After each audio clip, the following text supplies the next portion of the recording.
I really enjoy bull riding. I don't ride bulls, but I like watching other people ride bulls. I like hearing people's stories and seeing people's process for riding bulls.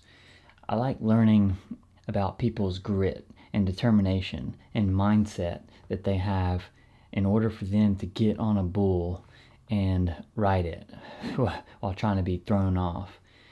Recently, I was watching a video about a bull rider, him sharing his story and his journey, and he had remarked in the context of what he was sharing, he was remarking on someone who is willing to put in the work, willing to put in the effort, and as soon as they start to show weakness of heart, he's like, I'm not going to work with them. And it got me thinking. It really got me thinking. Sometimes we mistake tenderness of heart for weakness, and so then we bolster ourselves up in pride so that we can be strong men.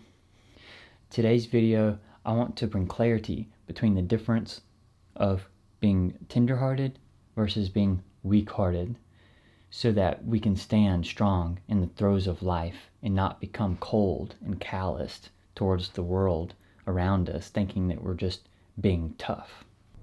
A lot of times when we do hard things and we go through the process of different trials and hardships, it builds up a resilience in our minds, in our mindsets. It allows us to grow in different areas so that we can better navigate through these hard ordeals. And for me, working construction, I work with my hands every day, and my hands get beat up, and typically by the end of the week,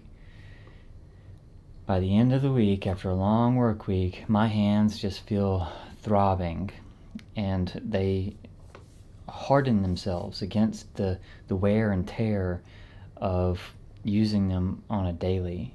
They develop calluses, and just like my hands develop these calluses to help protect themselves, I believe that our hearts do the same thing.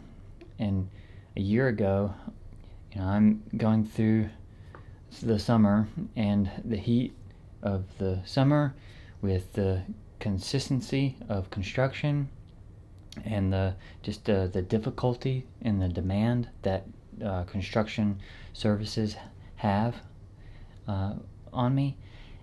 I was going to church and finding myself in this place of just feeling the fatigue of the season, and I really recognized that not just my hands, but my heart felt cold. I felt like my heart had toughened itself, my mindset had toughened itself against the nature of going through difficult things. And what I felt like I needed was a tenderness. I lacked a tenderness. What I could relate to these older men that I've seen in my life, where there's a sternness, there's a hardness about them, and it's almost as though they're cold towards other people, and they have that mentality of like, you need to buck up, you need to get your things together, you need to, that they lack a certain empathy. Let's just put it at that. So I guess we want to be tough as nails, right?